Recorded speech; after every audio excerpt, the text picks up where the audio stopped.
26/11 मुंबईवरील हल्ल्याचा आरोपी तहव्वूर राणाला 18 दिवसांची एनआयए कोठडी सुनावण्यात आली आहे। पटियाला कोर्टाने त्याला ही कोठडी सुनावलेली आहे आणि आज सकाळी 10 वाजता त्याची चौकशी केली जाणार आहे आणि त्यामुळे आता या चौकशीतून मुंबई दहशतवादी हल्ल्याचं काय सत्य समोर येतं हे पाहणं महत्त्वाचं ठरणार आहे। तर दुसरी लक्ष वेधून घेणारी बातमी आहे ती म्हणजे प्रशांत कोरटकर संदर्भातील। प्रशांत कोरटकर आज तुरुंगाबाहेर येणार आहे। जामिनासाठीची प्रक्रिया आज पार पडणार आहे आणि त्यानंतर कोल्हापुरातील कळंबा तुरुंगातून तो बाहेर येईल। तर तिसरी लक्षवेधी बातमी आहे ती म्हणजे अश्विनी बिंद्रे हत्या प्रकरणासंदर्भातील। पोलीस अधिकारी अश्विनी बिंद्रेची हत्या करणाऱ्या आरोपीला आज शिक्षा सुनावली जाणार आहे। बिंद्रेचे पोलीस अधिकारी अभय कुरुंदकर आणि त्याच्या सहकार्यानं एक हत्या केलेली होती। पनवेल कोर्ट आरोपीला आता काय शिक्षा सुनावतं हे पाहणं महत्त्वाचं ठरणार आहे।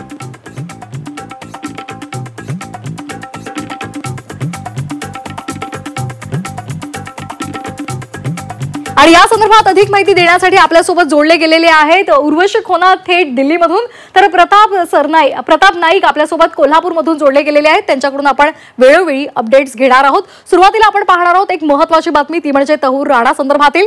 तहव्वूर राणाची 10 वाजता चौकशी सुरू होणार आहे। एनआयए तहव्वूर राणाची चौकशी करणार आहे। सीसीटीव्ही समोरच ही सुनावणी पार पडणार आहे आणि या संपूर्ण चौकशीचं रेकॉर्डिंग केलं जाणार आहे। आताची महत्त्वाची बातमी आपण पाहतोय एनआयएचे अधिकारी तहव्वूर राणाची चौकशी करणार आहेत। सकाळी 10 वाजता या चौकशीला सुरुवात होणार आहे।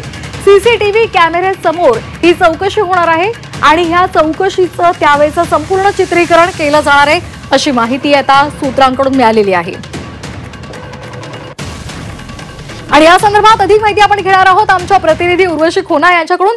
उर्वशी, आज 10 वाजता तहव्वूरची चौकशी सुरू होणार आहे। एनआयएचं पथक त्याची चौकशी करणार आहे। कशा पद्धतीची ही चौकशी होणार आहे आणि त्या पथकामध्ये साधारण किती अधिकारी असतील? श्वेता, सध्या मी एनआयए मुख्यालयावर आहे आणि मला तुम्हाला दृश्य दाखवायचं आहे की कशा प्रकाराने इथे आजही सुरक्षाला बघितलं तर तसंच एकदम स्ट्रिक्ट अशी सुरक्षा लावली गेली आहे। दोन्ही साईडचे जे रोड्स आहेत ते बंद केले गेले आहेत आणि पॅरामिलिटरी फोर्सेसही इथे डिप्लॉईड आहे। आता चौकशीचा जो भाग आहे म्हणजेच 10 वाजता जे आहे तहव्वूर राणाची चौकशी सुरू होणार। याच एनआयए मुख्यालयामध्ये जो एक तळमजला आहे तिथे ही चौकशी होणार आहे आणि या तळमजल्यावर एका कक्षात तहव्वूर राणाला ठेवण्यात आलं आहे। त्याच कक्षात सीसीटीव्ही कॅमेराही आहे आणि बरोबरच आपण बघितलं तर तहव्वूर राणाला एक जे बेसिक गोष्टी आहेत म्हणजेच बेड आणि त्याला जमिनीवर बसवलं आहे। बरोबरच ज्या बाथरूम फॅसिलिटीज आहेत तेही दिलं गेलं आहे। असं 14चा 14 अंदाजाने हा कक्ष आहे जिथे तहव्वूर राणाला ठेवलं गेलं आहे। त्याच्याच बाजूला एक दुसरं रूम आहे जिथे सीसीटीव्ही कॅमेरा आहे। तिथे इंट्रोगेशन होणार आहे, तिथेच विचारपूस केली जाणार। हे पूर्ण डिजिटल सुरक्षेच्या वेगळे अशा स्तर या कक्षांमध्ये दिले गेले आहेत आणि 24 तास देखरेख आहेत जे रक्षक आहेत त्यांच्याकडून।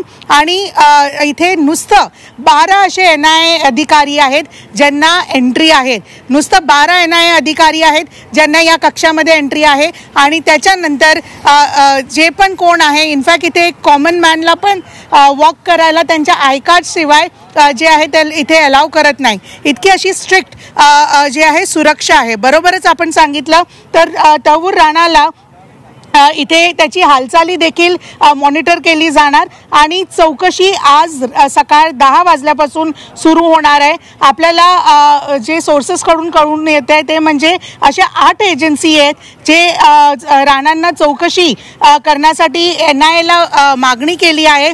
याशिवाय राणाला ज्या बेसिक दुसऱ्या कक्षा बेसिक एम्युनिटीज आहेत म्हणजेच अन्न व इतर आवश्यक वस्तू जे आहेत ते पुरवल्या जातील।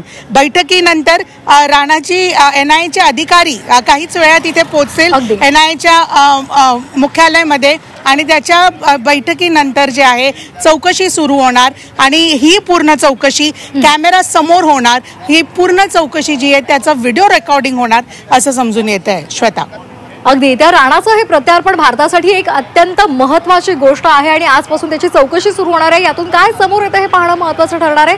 धन्यवाद उर्वशी, आपण दिलेल्या सविस्तर माहितीसाठी।